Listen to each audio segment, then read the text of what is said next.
अगर हम यही समझ लें अमेरिका भी उसके साथ है, यूरोप भी उसके साथ है, सफराई हो चुकी है, तो दूसरी जानब ईरान के साथ कौन है? क्या दूसरी जानब भी सफराई हो सकती है और ईरान को अकेला छोड़ दिया जाएगा या बाकायदा तौर पे उसके साथ आएंगे मुल्क? देखें, आइडली स्पीकिंग तो आने चाहिए, इसलिए एट द मोमेंट तो कोई नहीं है। याद रखें कि सिर्फ लोग सफारती तौर पे और ये हमायत कर रहे हैं, मिलिटरीली उसको कोई उसकी एड नहीं कर रहा, विच इज़ वेरी अनफॉर्चुनेट। क्यों अनफॉर्चुनेट? इसलिए कि ये जो जंग है ये असल में ये अल्टीमेट किसकी जंग है? ये अल्टीमेट जंग है जो अमेरिका का प्लान था B3, और जो चाइना का प्लान है बेल्ट एंड रोड इनिशिएटिव, यानी कि ट्रांस अटलांटिक और पैसिफिक, इसके दरमियान की अल्टीमेट लड़ाई है।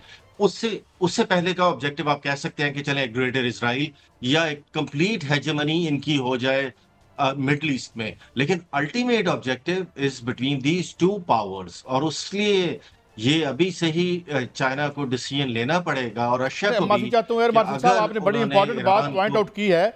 उसकी इन्वेस्टमेंट है, कोई कह रहा है $400 बिलियन की इन्वेस्टमेंट है, साल में $40 बिलियन की 90% ऑयल ईरान का तेल चाइना का ईरान से जा रहा है। Will China let it go down? यही तो है ना, दैट्स अ बिग क्वेश्चन कि अगर ईरान हाथ से निकलता है तो इसका मतलब है सी पैक इज अंडर थ्रेट।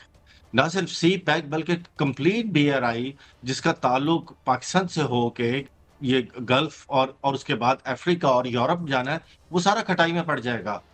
तो आपको इस बिकॉज उसकी वजह ये है कि जब लोग देखेंगे कि ईरान भी चला गया, पहले सीरिया गया था फिर ईरान भी चला गया, तो इसका मतलब है कि फिर अमेरिका का जो as a sole super power का जो मैसेज है, जो कि बड़ी बुरी तरह थ्रेटन हुआ था पिछले 10 साल से, वो एक रीइंफोर्स हो जाएगा।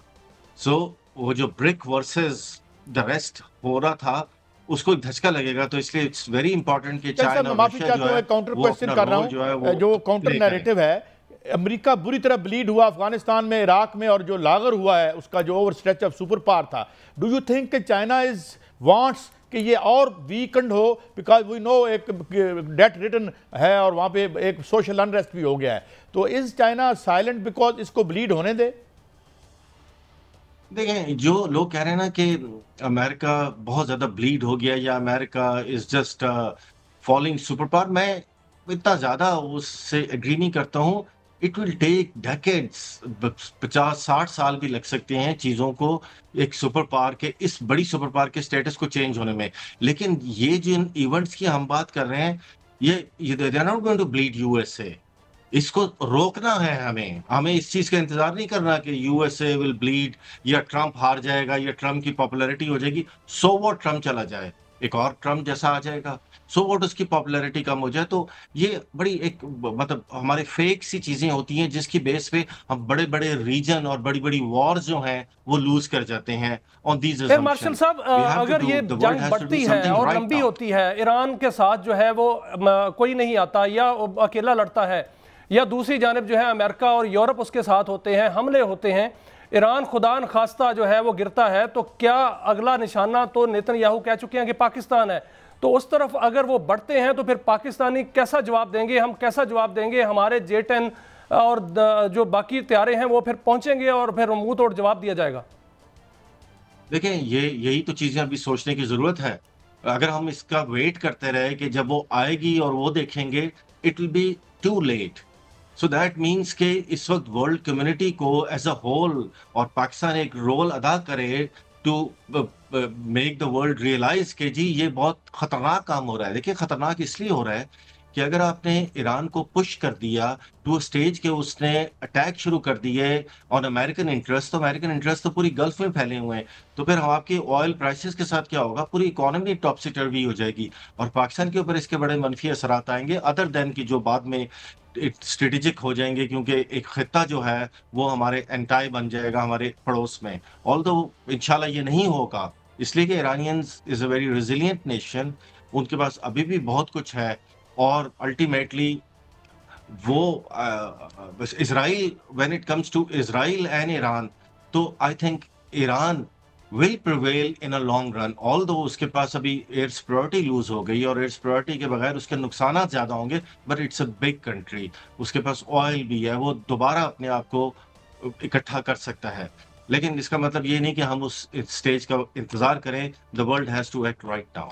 अच्छा, ये आपने बड़ी अहम बात की जनरल साहब, क्योंकि अब ये एक बफर जो जहर अभी तक तो वो उधर ध्याने लगे हुए हैं, और फिर मैंने ये भी देखा कि इजराइल ने भारत के साथ शामिल होकर हमें जो है वो हिट करने की कोशिश की। थैंक गॉड कि हमने उनका बड़ा बिफिटिंग जवाब दिया। तो अगर, और second part of my question, in case एक हॉरेबल सिनेरियो बनता है, अब ना हुर्मुज़ बंद हो तो पेट्रोल किधर जाएगा, world economy will be in the tail spin.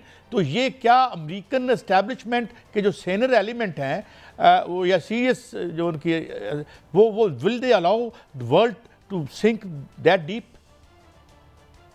नहीं, अलाउ, मैं इसलिए कह रहा था कि अमेरिका के अंदर बहुत सारी वॉइसेस उठ रही हैं, सेम वॉइसेस, इनके अपने ही कांग्रेसमैन रिपब्लिकन हैं जो ये चीज़ों को उठा रहे हैं कि जी ये नहीं होना चाहिए।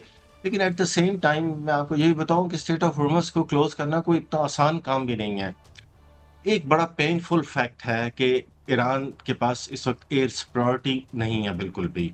और जब आपके पास एयर सिक्योरिटी ना हो तो आपकी पूरी नेवी भी वनरेबल हो जाती है, आपकी हर चीज वनरेबल हो जाती है from the air attack, which means के दो ऑप्शंस हैं।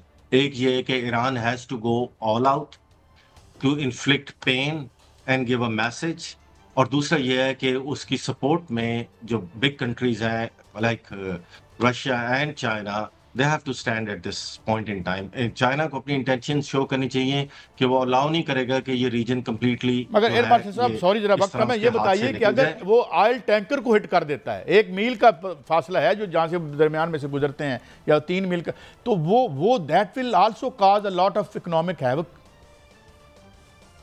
देखिए, मैं आपको बता रहा हूँ कि ईरान के पास एक तबाही फेरने की सारी वजूहात भी हैं और उसके पास इंस्ट्रूमेंट्स भी हैं। वजूहात इसलिए हैं कि उसके ऊपर इंतहाई नाजायज़ अटैक किया गया है, उसकी एग्जिस्टेंस को ख़त्म करने की कोशिश की जा रही है। और याद रखें कि ये जो नेतन्याहू और अमेरिका ने ये जंग ईरान के खिलाफ स्टार्ट की हुई है, ये सिर्फ ईरानियन स्टेट के खिलाफ नहीं है, ईरानियन नेशन के खिलाफ है। इनके जो, अगर आप अल्टीमेट प्लान्स देख लीजिए कि किस तरह ये एनार्की लाना चाह रहे हैं, किस तरह ये। सर, आपने बड़ी बात कर दी है। अभी यानी कैपेबिलिटी की मैं बात करूंगा। अभी ईरान की जानिब से वज़ीर दिफा जो हैं उनका बयान आया कि अगर अमेरिका हमला करता है तो ना सिर्फ हम उनकी तनसीबात को हिट करेंगे बल्कि वाशिंगटन पर भी हमला करेंगे। तो इसका मतलब क्या है सर कि इतनी बड़ी उसके पास कोई सरप्राइज हो सकता है, कोई इतने बड़े मिसाइल हो सकते हैं जो 10,000 किलोमीटर को क्रॉस कर सकें? नहीं जी, देखें, ये साइकोलॉजिकल वॉर चल रही है। जैसे उन्होंने खमेनी को मारने की बात की थी, या जो Netanyahu, these are part of the psychological warfare. इसी तरह ये बात करें, आई डोंट थिंक सो इनके पास ये वाली कैपेबिलिटी है।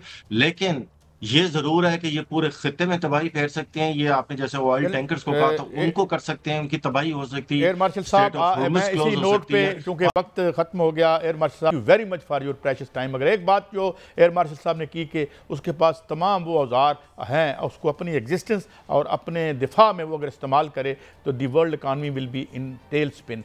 हमें होश के नाखुन लें, और ख़ास तौर पर जो बड़ी ताकतें हैं